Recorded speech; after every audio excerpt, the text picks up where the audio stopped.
Сәлем достар, ағылшын тілін оңай және тез үйрену каналына қош келдіңіздер. Бүгін біз сіздермен жіктеу есімдігі, жалпы есімдіктерді, ағылшын тілін айтқанда pronouns есімдіктерді қарастыруды жөн көрдік. Сонымен есімдіктердің бірнеше түрі бар.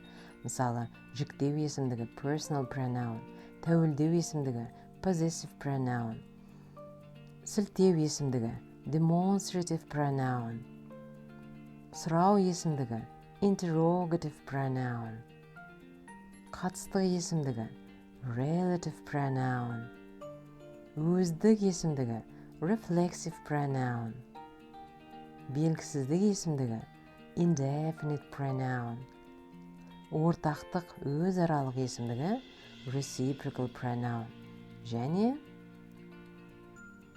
болымсыздықтың есімдігі negative pronoun. Бұл есімдіктердің барлығын жалпы ортақ сіздердің қандай да бір ақпарат болсын деген оймен жинастырдық бүгін. Бірақ бүгінгі сабақта барлығын қосып айту мүмкін емес, сондықтан тек жіктеу есімдіктерін алып отырмыз. Жіктеу есімдігі бұл personal pronoun сөйлемде бастауыштың немесе баяндауыштың рөлінде тұрады. Және жіктеу есімдігі субъективті, объективті болып екіге бөлінеді. Субъективті түрде ол бастауыштың рөлінде тұрса, объективті түрде болған кезде ол тура немесе жанама толықтауыштың қызметін атқарады. Сонымен субъектілі және объектілі болып бөлінеді екен. Оны мына таблицадан қарап түсінуге болады. Мысалы, мына жерде көпше түрде және жекеше түрде жақтар көрсетілген.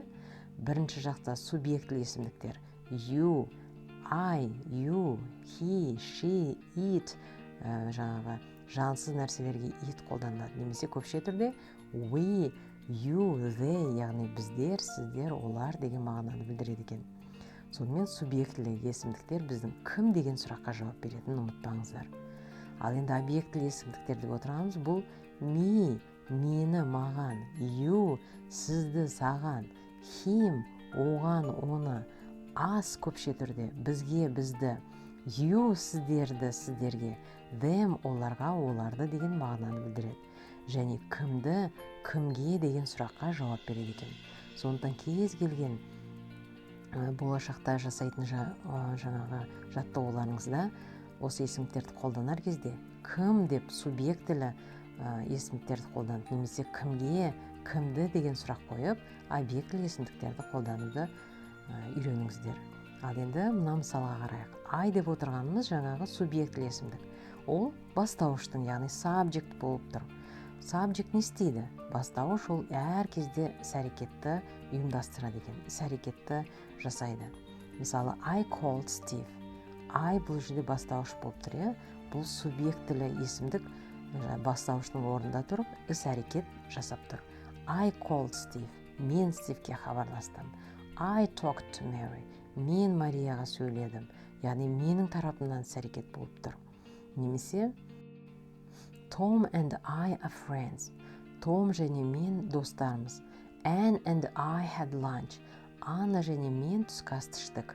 Яғни бұл жерде Tom and I және Anne and I бастауыштың рөлін ойнап тұр. Және кім деген сұраққа жауап беріп тұр. Ал енді me дегеніміз бұл object, яғни толықтауыш. Receives action. Бұл іс-қимылды жасамайды. Бұл объектілі біздің есімдігіміз керісінше жаңағы жасалынған іс-әрекетті қабылдайды екен. Мысалы, Steve called me. Steve бастауыш болып іс-әрекет жасап тұрса, me, мен деген бұл объектілі есімдік болып іс-әрекетті қабылдап тұр. Steve called me. Steve хабарласты маған. Mary talked to me. Mary хабарласты маған. Яғни бастауыштың жасаған іс-әрекетін объектілі есімдік қабылдайды екен. Ал енді бұл жерде тағы бір айта кететін жайт, to деген орыс тілінде предлог деп айтамыз. Ал қазақ тілінде предлог жоқ, тек жұрнақ, жалғау деп айтамыз. Осындай предлогтар, яғни жалғаулар өте көп ағылшын тілінде. To, with, after, before, in front, and, жалпы көп өте. Енді осы предлогтардан кейін, осы жұрнақтардан кейін міндетті түрде объектілі есімдіктер қолдануды естен шығармаңыздар. Ол міндетті түрде. Ал енді келесі сөйлемде the gift from Anne and me немесе they promoted Tom and me деген сөйлемдерде the gift бастауыш болып тұр, they бастауыш болып тұр. Ал Анна және мен, Том және мен деген бұл жерде есімдіктер бастауыштың рөлін емес, бұлар субъектілі есімдіктер болып толықтауыштың рөлін ойнап тұр екен. Сондықтан осыны кім, кімге деген сұраққа жауап беретін айырып алыңыздар. Енді мына жаттығуды жасап, өткен сабағымызды пысықтап алайық. My friends and planned the party. Менің достарым және кім бұл кешті ұйымдастырды? Байқаңыздар, кім деген сұраққа жауап іздеп тұр. This shirt doesn't fit. Бұл көйлек кімге сыймайды? Jack and met the client today. Jack және кім бүгінгі клиент кездестірді? Robert, Jane and work together. Роберт, Джейн және кім бірге жұмыс істейді? She called yesterday.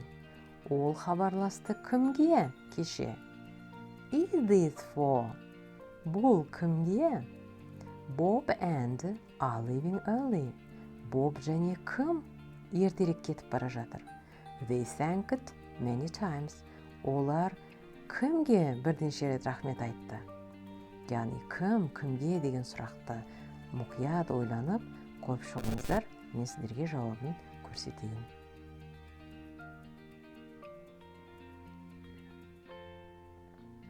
Ал енді мына жерде жауабын қарасаңыздар, субъектілі есімдіктер мен объектілі есімдіктер қолданып тұр. Яғни кім деген сұраққа субъектілі есімдікпен жауап бересіздер, ал кімге деген сұраққа ми деген объектілі есімдіктермен жауап бересіздер. Ал енді жалпы осы тіл үйренушілердің көптеп шатастыратын осы субъектілі және объектілі жіктеу есімдіктері, сондықтан да енді сіздер ешқашан қателеспейсіздер деп ойлаймын, ешқандай қиындық туғызбайды деп ойлаймын. Кім және кімге деген сұрақты айырып түсініп алсаңыздар болды. Осымен түсінікті болса, мен сіздермен қоштасамын. Сіздерге сәттілік тілеймін. Қош сау болыңыздар.